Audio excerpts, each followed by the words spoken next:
Hi, you're listening to Born Optimistic. We're here in the lovely whiskey bar of the now Intercontinental. From a Brecht-Weill song. Is it Mahogany, maybe? They say meeting in the whiskey bar. Anyway. And we're meeting the whiskey bar, and that beautiful voice you hear is Judy Collins. The legend Judy Collins. I don't use that word very often, but Judy, thank you. Thank you so much for your time. You're welcome. As the show is called Born Optimistic, we always start with the same first question, which is, where do you sit on the optimism spectrum? Oh, I'm number 10, optimistic. Forever. I was born that way, for sure. I was. And you were born into a household where a lot of things were quite by the seat of the pants, I'd say. Yes, well, my father had to be an optimist. He was blind from the age of about 4. And he was determined. First of all, he was very musically gifted. He was a wonderful singer, trained pianist, a jazz piano player, played all of the songs of Rodgers and Hart, had a radio show for 30 years, and was a great reader and intellect and smart as the Dickens. But he was a very determined, optimistic man. You know, he had to see the bright side, after all. Was he born blind? Well, close to it. He was born with compromised vision, which now my doctors say was probably, what is the name of that illness, where there's pressure in the eye. And it took his sight away. He also had a brother who was similarly impaired, I suppose. And they were close in age, 2 or 3 years, and they both wound up going to the School for the Deaf, Blind, and Dumb in Gooding, Idaho. That was in the mid-20s, late 20s, 1920s. It was a great school, and it taught my father so much. He brought a great deal to it, too, but he was brilliant and optimistic. So your father, blind, coming of age in the Great Depression, where it was hard enough to make a living with all of your faculties at your disposal. Absolutely. He graduated summa cum laude from the University of Idaho in Moscow, Idaho, probably in, I don't know, maybe 31, 32, maybe a little later, because he in those days, and one of my cousins told me, her father was the other brother that was also blind.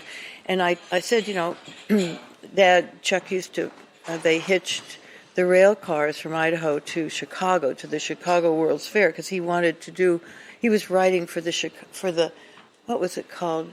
The Moscow Bee, I think, was the name of the university paper. And he was going to cover the World's Fair in Chicago in 1933 for the Moscow Bee. And he didn't have any money, so he convinced 2 of his fraternity brothers from the university to go with him. I met them later, one of them at least, John Spalding, who said, you know, I should have been nuts. I was nuts to even say hello, say okay, but he was always up for the game.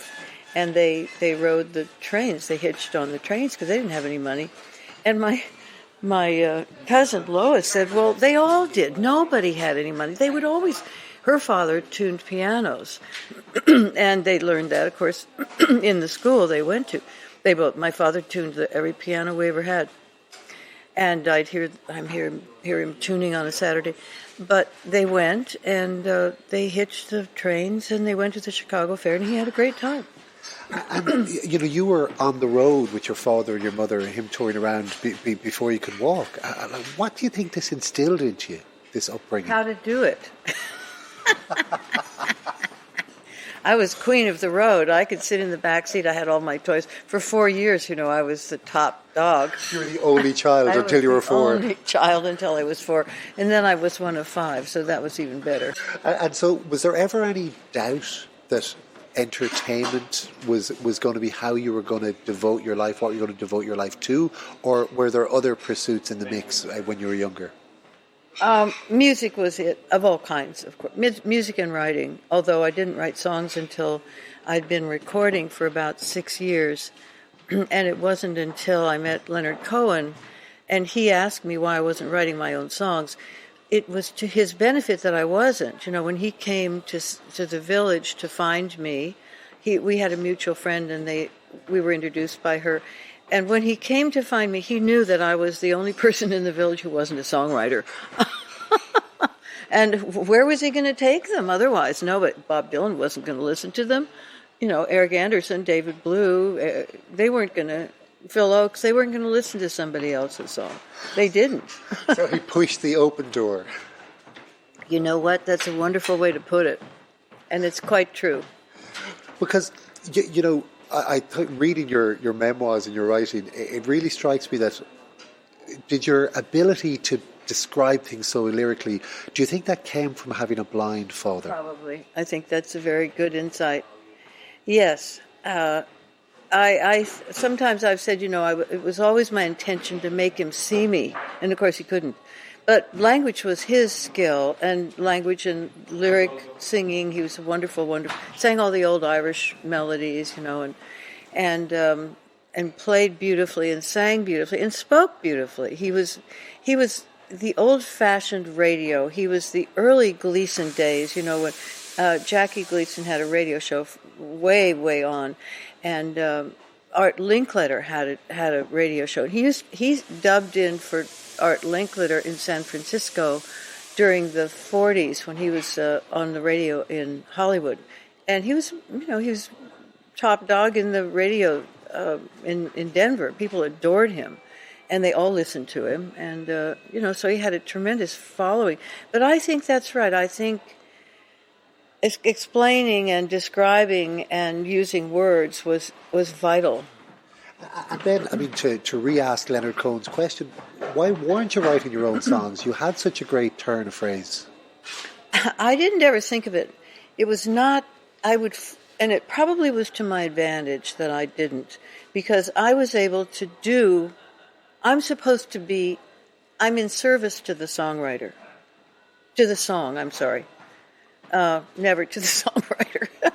Hopefully never to the songwriter, because they're not the same thing.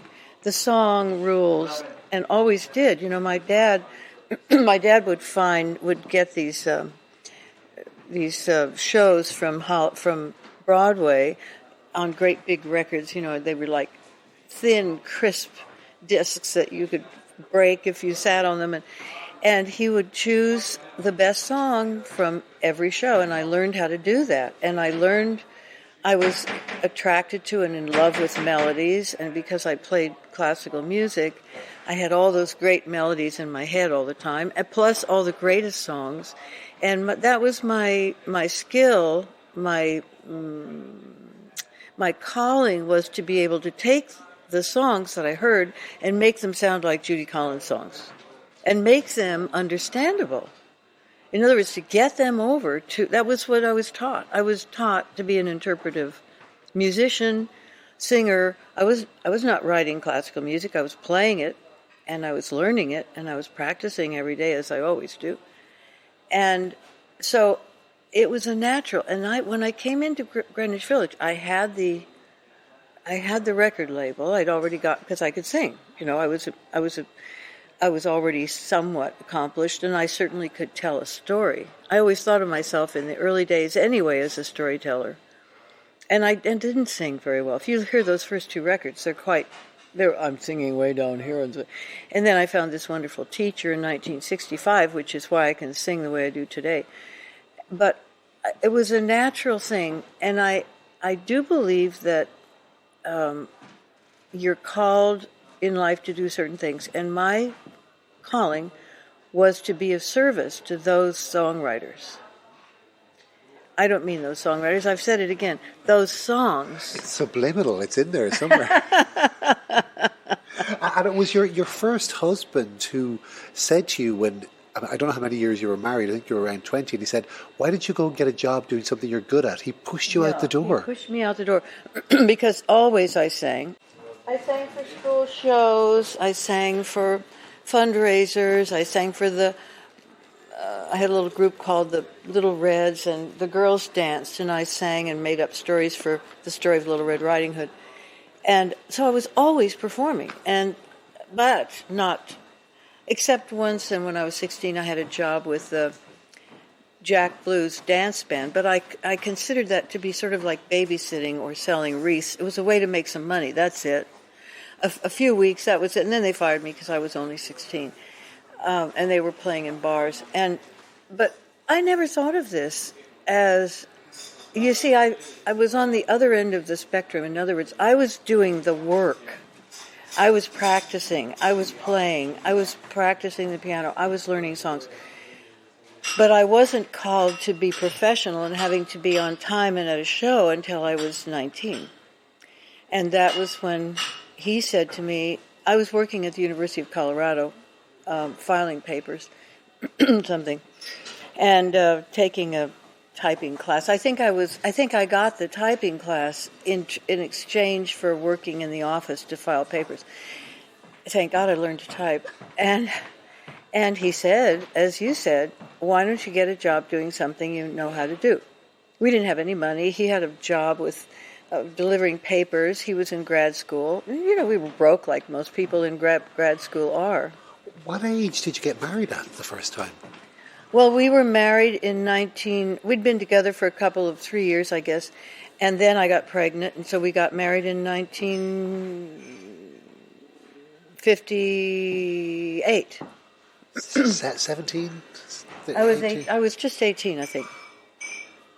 Was that young even by those days' standards, or? Oh, we always knew we were going to get married. There wasn't any question about it. So it was a natural thing. I mean, the marriage, I don't I don't believe in marriage, and I don't care much for it. I mean, I am married to the same person. I've been with him for 40 years, and I always think that's awfully good for a hippie. Yeah, sometimes people are surprised you're only on your second marriage. Yeah, exactly. I had a starter husband who was very smart and a nice man. He was a nice man. But we were too young. We shouldn't have been married, really.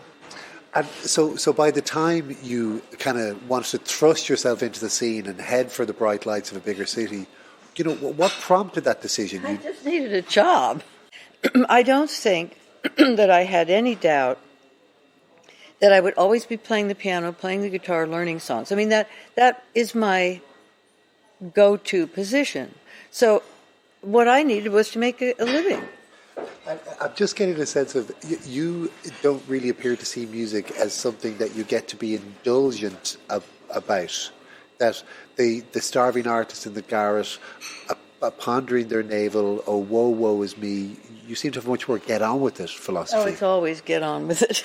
It's constantly get on with it. I mean, I'm so lucky because I can do this thing that I love and travel all over the world and meet all kinds of incredible people and all kinds of incredible singers, performers, and also write books. You know, those are the two things that I do, really. I write songs, I perform, and I write books, and I just published my 9th or 10th book, if you don't count the first book that I wrote, which was my songbook. But that was a very important book for me because it had it was suggested by Stephen Stills. We were still halfway into or out of our affair, whatever you may call it. And I was putting together a songbook. It's very funny because Leonard Cohen's best friend, Yaffa Lerner, edited that book.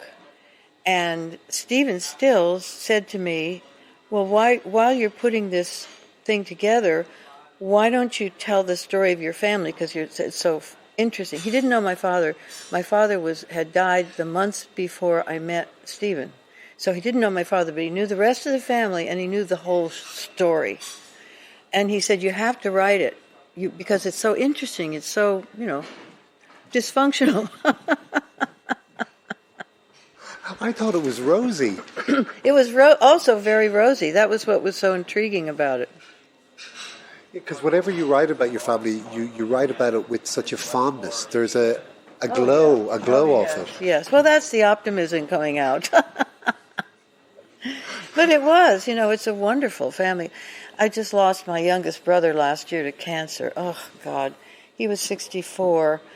And the baby, the bright, shining, the guy who had the photographic memory, remembered everything he ever heard, everything he ever saw. Did from the age of about 12. He was doing the crossword puzzles in ink. He was charming. Everybody who met him fell in love with him. I'm always meeting women who fell in love with one of my three brothers, or sometimes all three, but especially Denver. And he wasn't supposed to go in that order. You know, the natural order has been upended when your youngest brother dies like that. Oh, yeah. It's terrible. Sorry to hear that. This is the 25th of January. Today is my brother Denver's birthday. He would be 66. He died almost 2 years ago. When I think of someone like Leonard Cohen, I think of the person writing away, whether it's in Greece or wherever, you know, pondering one's own thoughts and wondering how one is. One's own hotel room or the airplane. We can't all go to Greece and live with Marianne. But I think it's very giving of you when you're making a set list for a gig. And, you know, literally every one of someone else's songs you sing is one less of your own that you get to sing. Yes, but you see, I think that the songs they give me, of course, first of all, they gave me my career. Traditional music first, then singer-songwriters. When I hit the Village in 1963, they were everywhere. I was living on West 10th and Hudson, and Dave Van Bronk and Peter Yarrow and and Dylan, Eric Anderson, Dave Ramlin, Jack Elliott. Everybody was around me writing songs. David Blue. I mean, it was just Phil Oakes. They were everywhere, and they brought me their songs, or I found them somehow, and then I recorded them. And so they really, and I my ears for when I hear a great song, I fall in love with it. Chances are I will sing it. What bits of wisdom have you accumulated along the way that you wish you didn't have to learn the hard way? Well, first of all, that it will pass, and that you'll live through it somehow. I think anybody who's 17 now and struggling should get into therapy immediately. I waited till I was 23, and I could have started when I was 4. You know, I needed that drink on the way to the bus stop into my music lesson, or I needed a counselor of some sort. Because part of it is that teenagers are so confused because they have all these hormones running around in their bodies. They don't know what they're feeling. You can't tell whether they're drug addicts or crazy or schizophrenics or just need a few days in the country. They have no idea. So talk to somebody about it. I never did.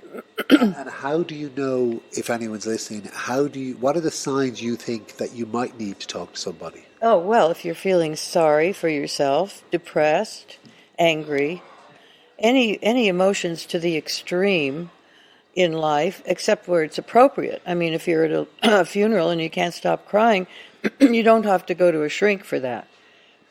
But if you can't stop crying when you're out at the market, I would say try calling somebody. You were in line to be a classical musical prodigy, but you torched that career at a young age. Why? Yes, because I found folk music, because I found Barbara Allen and the Gypsy Rover.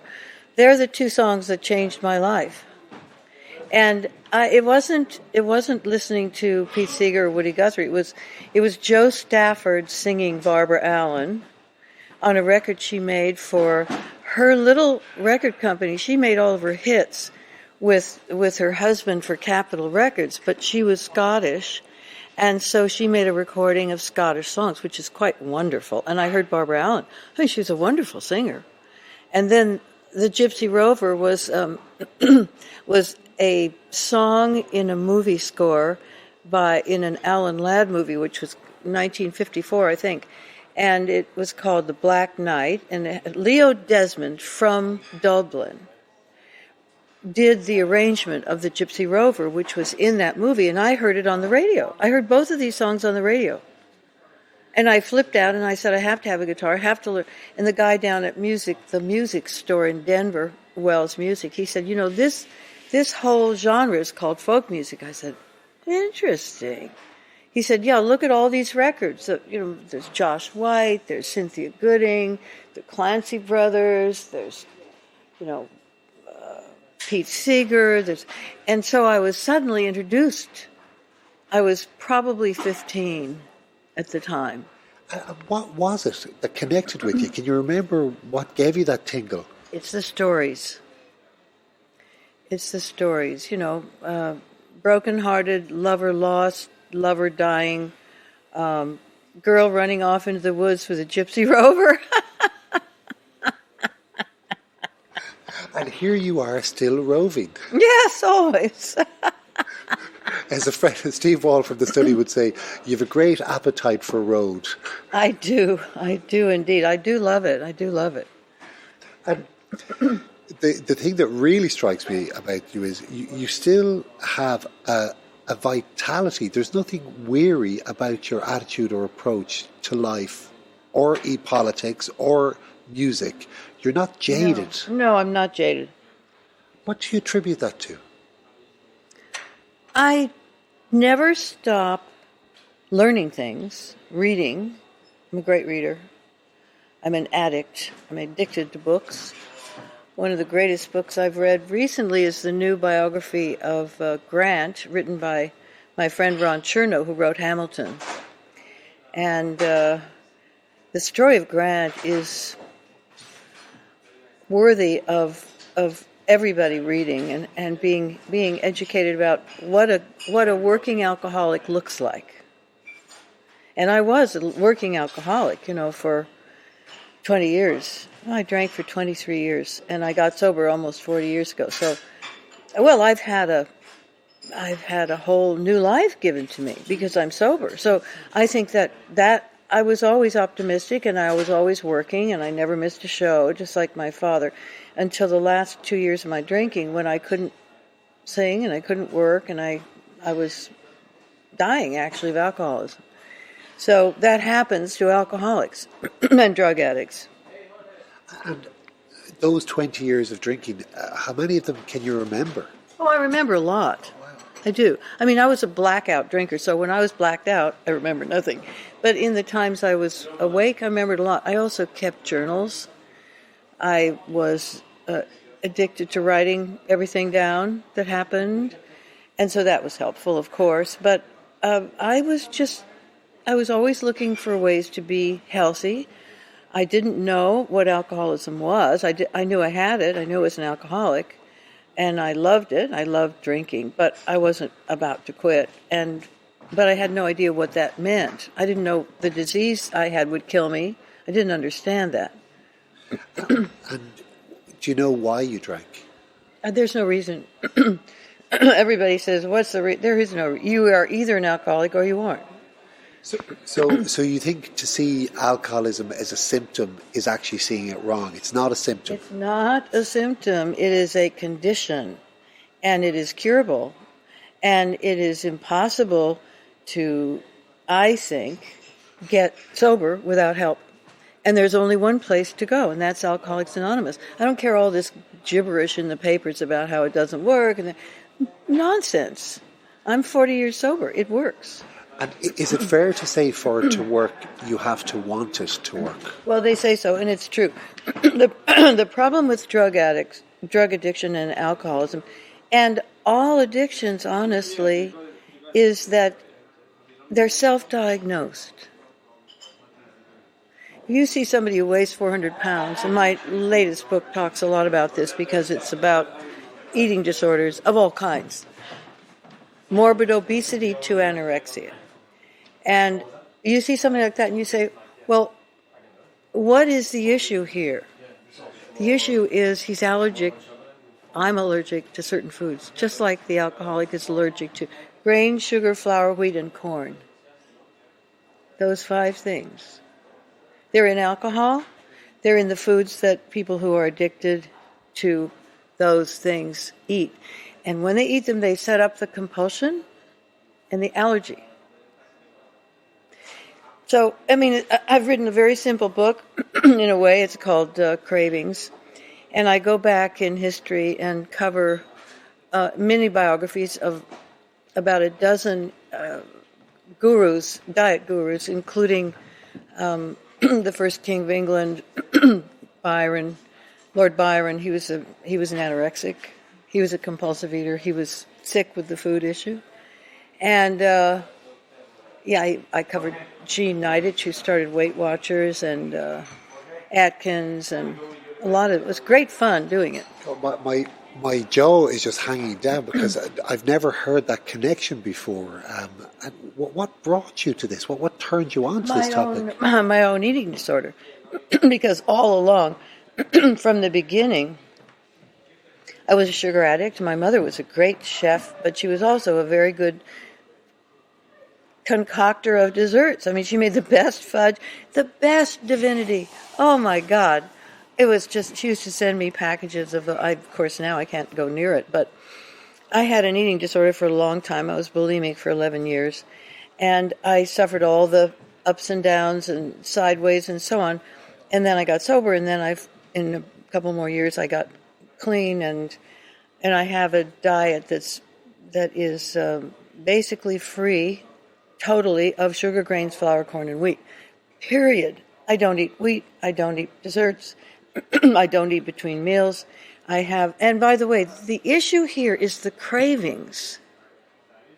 Because I don't have any cravings. Because I don't eat those foods. When I have a drink, should I ever, God forgive me and protect me from it, I would not be able to put it down because it creates the craving. It's those foods. And with the foods, if I were to eat sugar, grains, flour, corn, and wheat, I would then turn into a brewery because I'm at 98.6, and those things turn into sugar.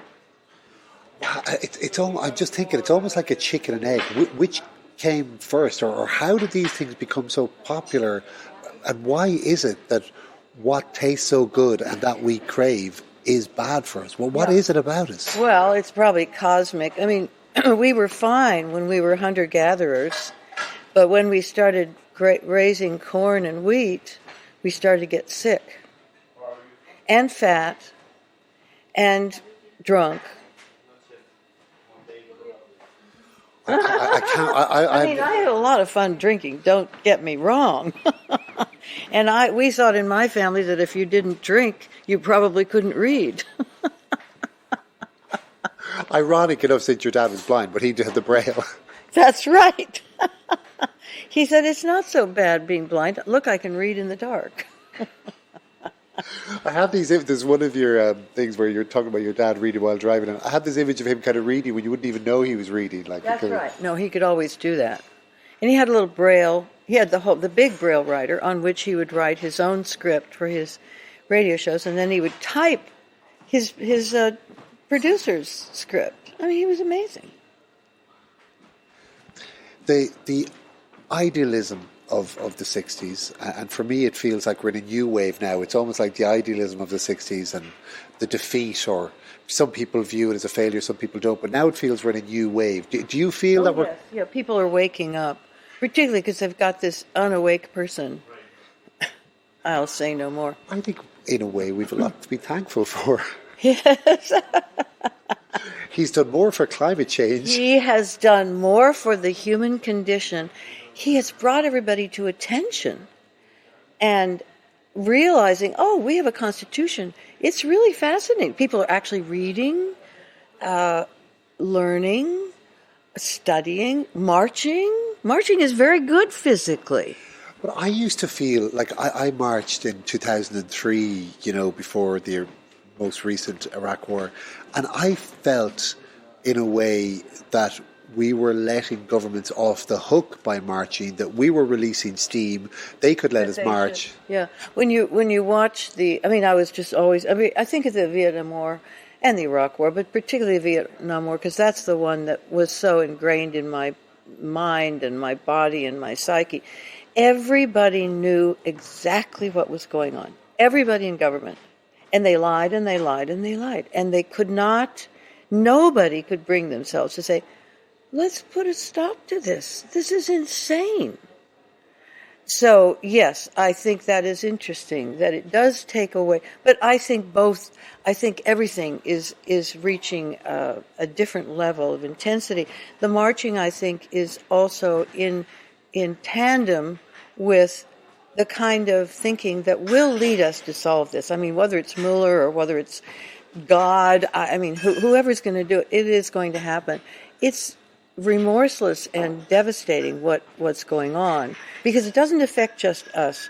I always said, well, I don't want to talk about politics if I'm not in the United. I remember talking to Josh White, who went on international tours with Eleanor Roosevelt, and he refused, in a different country, he refused to sing Strange Fruit. He said, I'm not going to do that outside of my own country. But I think times have changed, because now we know racism has been a pandemic everywhere. It's not just us. We have a terrible sickness with racism, and we have to get over and get through it. We've been trying. When you read the Grant book of Ron Chernos, you'll see what he was doing in his two terms. The first thing was that the South was not beaten by any degree, and they were going to show it by murdering every black they could lay their hands on. And for two terms, he tried desperately. He literally single-handedly destroyed the Ku Klux Klan between the time he was elected and after his 2 terms were over. He was working for Reconstruction every day of his life. There were blacks in every area, and they were being killed off, murdered, hanged, poisoned, slaughtered. And it set up 100 years of Jim Crow. But Grant was in there fighting tooth and nail. It didn't matter. He had a sponsor. He had a guy who he hooked up with, probably after the Mexican War, that he traveled with him, and he was his general, his assistant general, his adjutant. He got a generalship.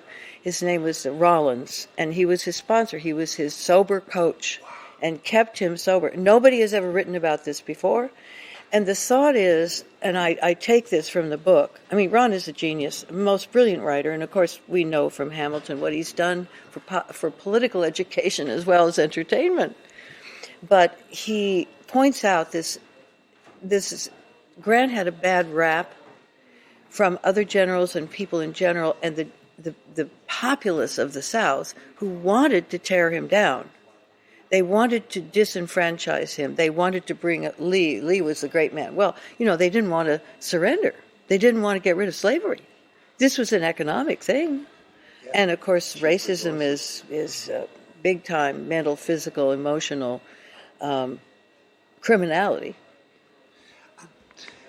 What really strikes me is, and the thing about marching is, in 2003 I felt it was futile. The penny dropped for me last year.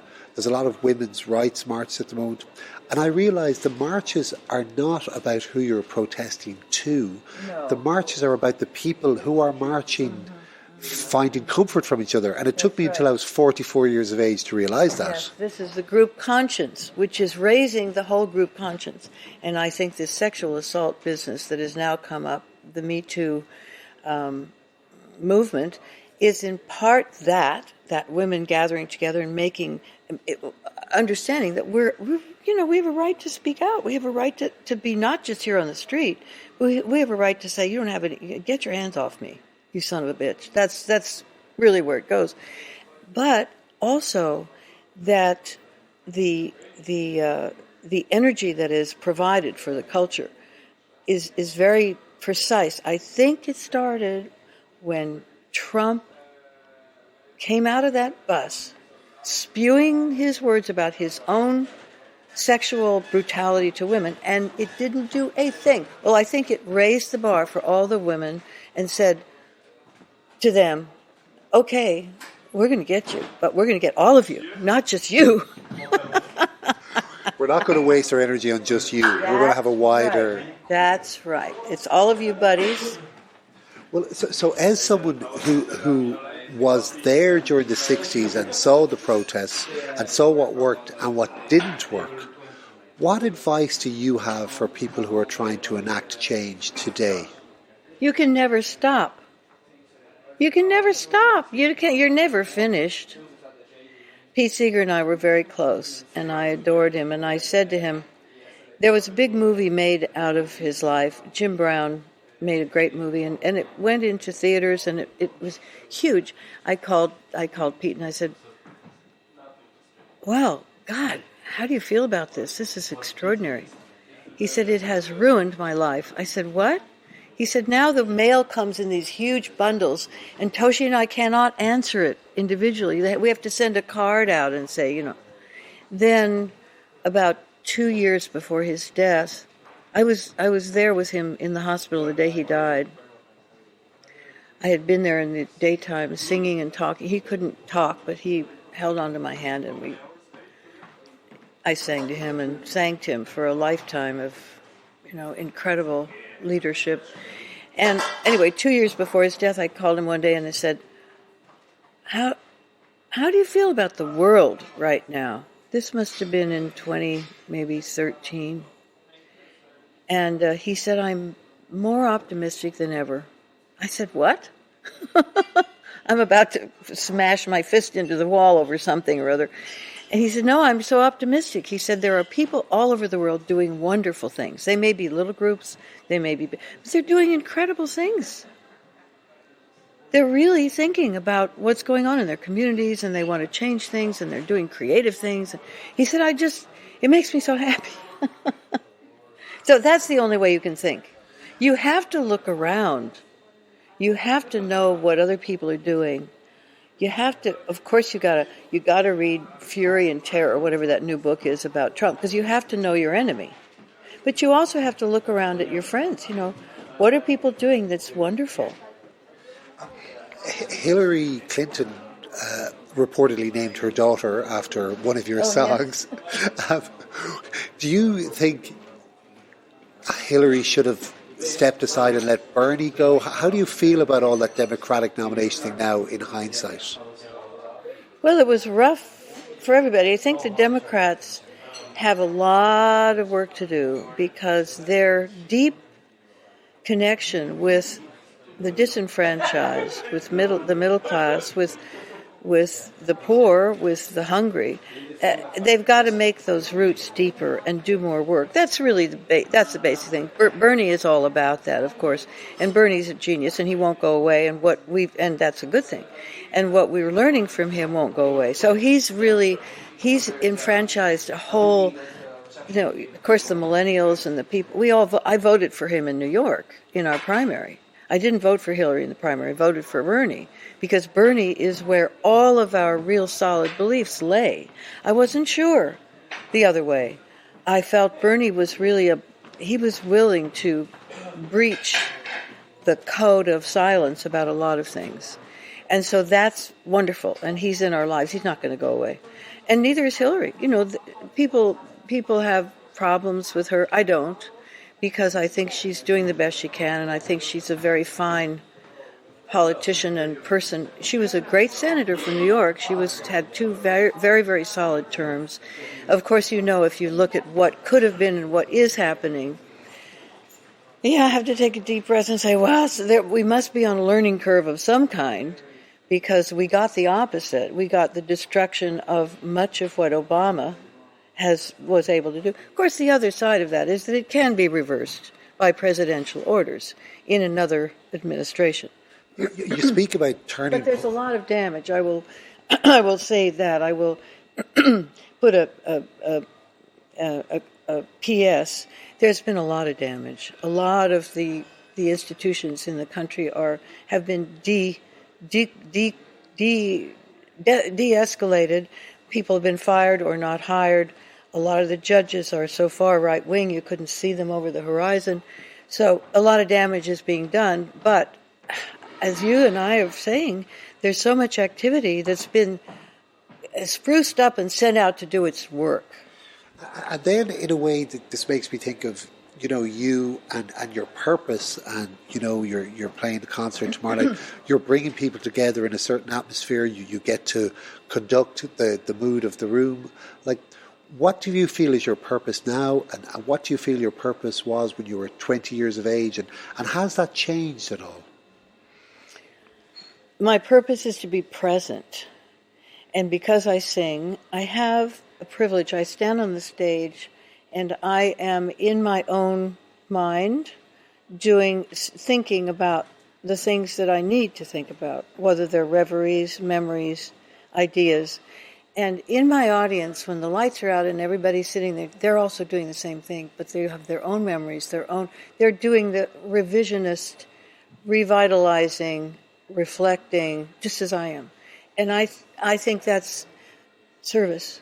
I think art transforms people, and I'm present to to help people to access what's already there in their minds and what their possibilities are.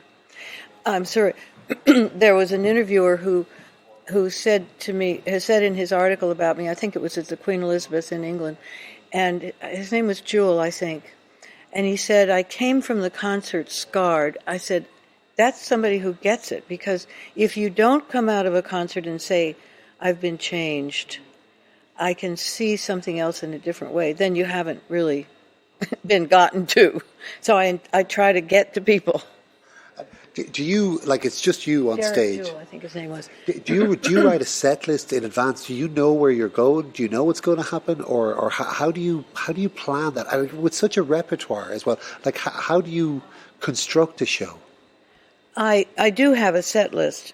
My musical director and I put together a group of songs, but and I have certain stories that happen to spring out of singing certain songs, but it's very, very of the moment in terms of my storytelling, because it will cause me to pick up other things that I've forgotten, and so the stories may change. Well, they always do. The shows are never the same.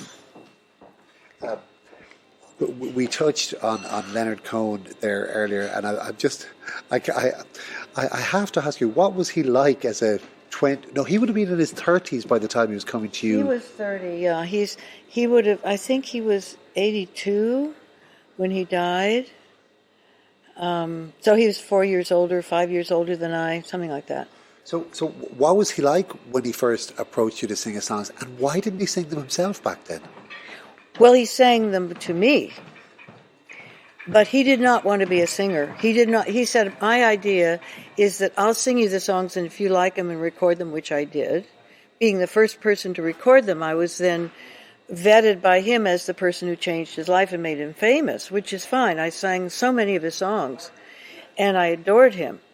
But he was very shy. He was not going to sing in public. When he came to me, when he finally got it through the door and actually started to sing, the first day all we did was talk.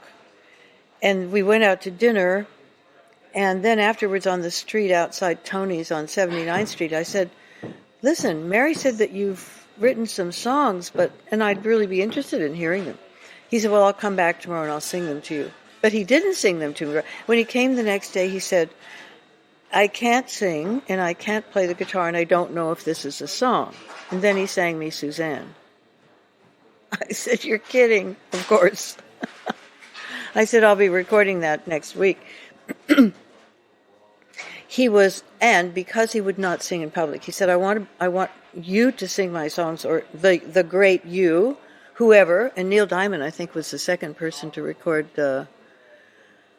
Suzanne. And then, of course, one of thousands. And I love to sing. I mean, he sat down and started singing. I said, this is wonderful. He's amazing.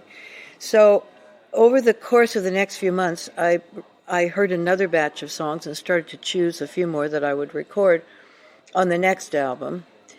And, oh gosh, I'm thinking, because it was 1967 when I recorded Both Sides Now. So on the record, Both Sides Now, which is called Wildflowers, was also Priest's song of his, who will write love songs for you when I am there, da da da da da da da da, all your saints, and so forth. I recorded that one. I recorded the Sisters of Mercy, they are not departed or gone.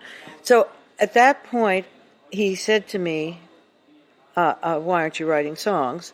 And I said to him, you have to go out on the stage and sing these songs yourself, because now everybody knows Suzanne, and they want to hear you sing it. And he said, no, I'm never going to do that. And I said, oh, yes, you are. You're going to go down to this big concert. It was a big concert at, I think it was the Fillmore, and it was a fundraiser for, maybe it was Town Hall. It was a fundraiser for BAI, which still is a radio station in New York. It was very big in those days. And Jimi Hendrix was on that show, and I was on that show, and a few other people.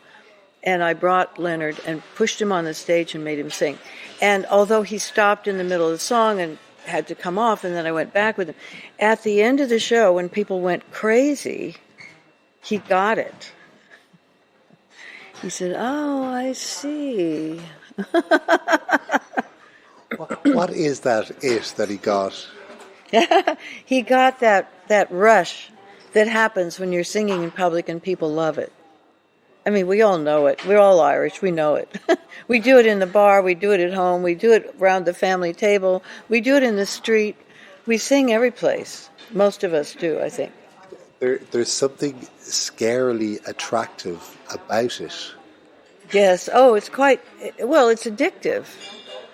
And it's important. You know, it changes your DNA, changes your mood, makes you feel good, makes everybody else feel good. So nothing wrong with it.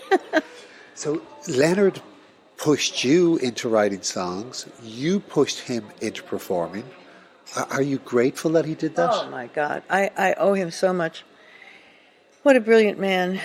Brilliant and a great friend. And, of course, he never stopped thanking me for making him famous, for giving him his start. You know, most people just say, "Oh, what the hell?" You know, they never want to talk to you again. They never mention you in anything. They diss you if they possibly can. They say something rude about you. Not Leonard. So he holds the standard very high in my estimation. I have to say that I'm really glad that his accountant ripped him off, but because of that, I got to see him. You saw him at the O1? Yeah, I got to see him 3 times. And, you know, I never thought I would get to see Leonard Cohen live. But he had this kind of cheekiness to him, and he portrays himself as a Lothario. Is that accurate? I personally did not experience that. I've heard that from others. But, you know, I had lunch the other day with one of his oldest friends, Nancy Bacall, who is the one who called me, who texted me the morning he died. And we were talking about it, and I said, you know, some people say, you know, he was a predator. I didn't know anything about that, because first of all, I had nothing but this friendship with him, and I never had a sexual relationship with him. I just fell in love with his songs. And his friendship was very, very dynamic. He was a dynamic man, and he would introduce you to concepts you hadn't ever thought about. And, of course, he would call me and read me 40 verses of Everybody Knows and say, "What do you think?" You know? Pick the best that's 10. a lot. But, you know, there's so many singer-songwriters I know and have kind of grown up with. And for the male singer-songwriter, weaving a spell in which to bring women closer to you, you know, for part of the deal. Sure, I understand that. And is that the same with women? Can we contrast male and female songwriters in that way? I don't think so. I think it's very different. I think it's a good question, because it's so, first of all, women are writing about their own inner lives a lot. Think of Joni, think of me, it's a lot of, and the male projection is something different. It's the West, it's the sunrise, it's you know, the voyage across the sea. I mean, it's something different. It's supposed to attract women. You know, that's it. And when Nancy and I were talking, we talked about that, and she said, you know, you know, women would fall in love with Leonard, and it was a very dangerous place to go, because he would have a fixation, a passion about some person, but he was his work, and he was separated from that, and he was going to disappear. Like any animus, like any one of our dream of the perfect lover, they're always going to disappear. And you navigated, I don't even want to zone in on Leonard too much, but you navigated a world of many, many, many Leonards. Yes. Well, not many, many, many Leonards. I understand what you're saying. Brilliant writers, brilliant men, attractive, seductive, very handsome, very powerful, a lot of them. I adore them. I mean, these songwriters. And I can name you a half a dozen that I just think are spectacular, but I would never go near them on a personal level. I mean, I'm just in love with their work. And I understand, but when I was speaking to my friend Nancy, she said, you know, he came to me, and they were very close, very close. They went to McGill together. They shared their heartaches together. and they lived close together in the last many years of his life. And she said, and he came one day and he said, I can't do this anymore. I can't bear it. My addiction, my attraction from other people is not sustainable for me. I'm finished with this game. And he was. And that's when he started to go to the mountain, of course, with the Roshi. And it was over. I think that period that some people remember of his... No, it wasn't his. It was the women that he got involved with who were just hooked. I'm so lucky because I was hooked on the music. Did you feel through the years under pressure to back people off? Like, did you feel as a woman that you were on your guard all the time? No, I never felt that. I never did. I was very protected. And, I was saying before that the business is a slippery business because there are a lot of particular spaces you could get into that would not be very healthy. But I had a kind of I would say, protective wall around me. I think sometimes I was very unapproachable sometimes.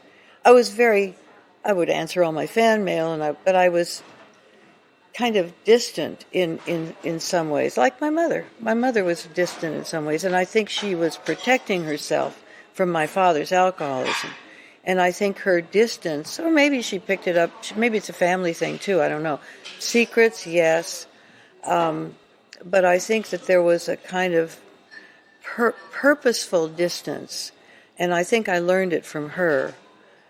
You don't get too involved. You don't talk to people too easily. You detect bullshit really fast. Because you're quite young when you went to New York, but you were still, in your early 20s, mid 20s. You seemed very grounded before then. You'd already kind of learned a lot. Well, you have an alcoholic family, father particularly. You learn a lot.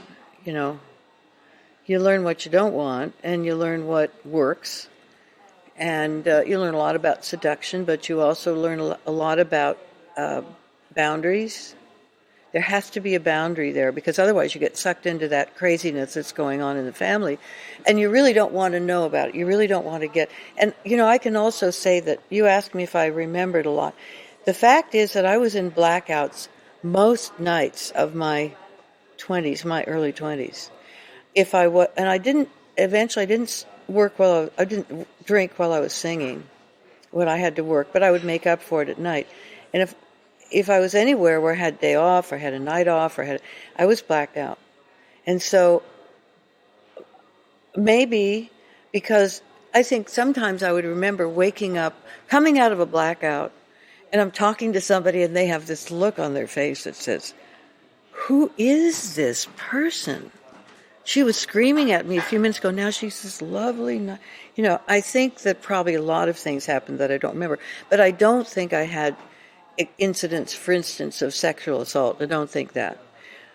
It feels at the moment that as a society we're at a real watershed time. Things have gotten so bad that the only way is up on some levels. A lot of things are changing, Weinstein and Me Too and all that. Do you think this is going to affect the nature of songs, that it's okay to sing, that it's okay for men to sing?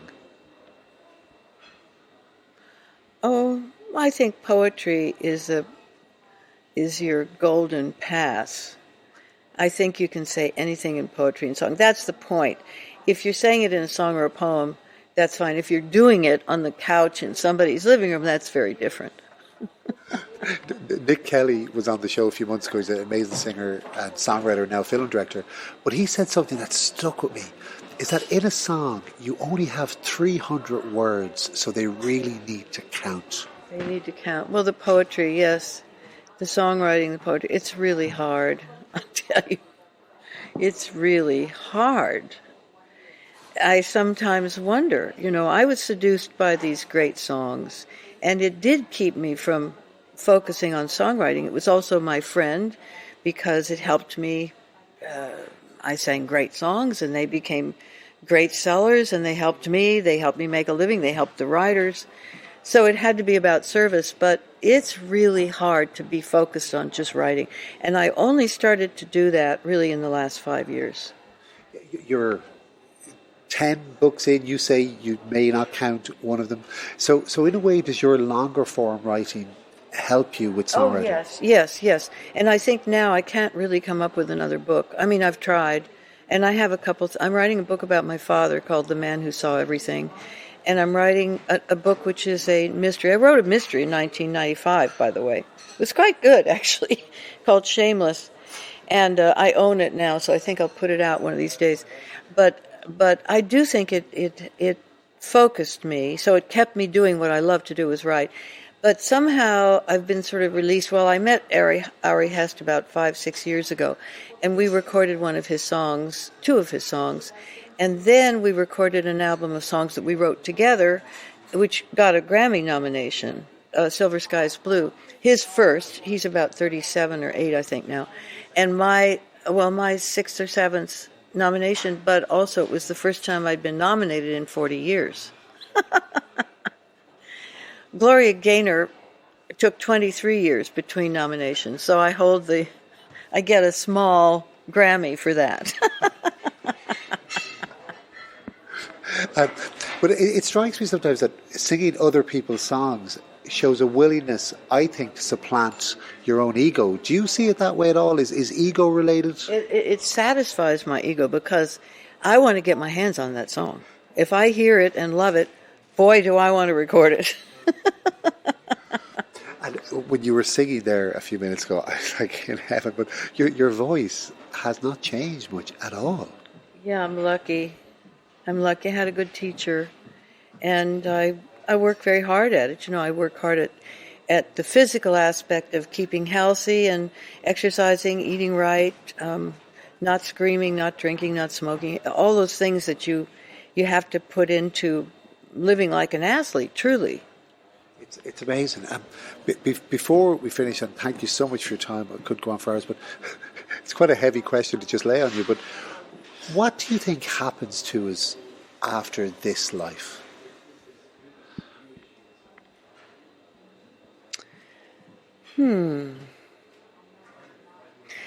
Well, we probably contribute to the texture of the universe. That's all I'll say. I think our energy goes back into whatever the universe is going to produce in whatever way it will. That's why I don't think we have any great hope of changing much or doing much. I think we have to keep trying. And sometimes we make a foray into the world of actualization. But the most important thing is to take the action while we can, in whatever area we want to take it, and then let the results go. Oh, you're only responsible for the action. When you said that, my instant thought was the way mushrooms contribute to the lives of future mushrooms. a continuing flow of creation and regeneration. Yes. Or those stands of aspen, and I think maybe eucalyptus, that share one root, but they all grow into these great, huge, beautiful things. But we're part of a universal experience that's part of what we can't see and can never know and won't ever know, at least not here, not consciously. It all depends how far you zoom out, I suppose. Well, that's right. Well, thank you so much for your time. It's been an absolute pleasure to spend time with you. I can't wait for your concert tomorrow night. Oh, thanks. I'm really looking forward to it. Thank you, Judy. It's been wonderful. Thank you. You have been listening to the very wonderful Judy Collins right here on Born Optimistic. My name is Donald Scannell, and until next Monday, thank you very much for listening.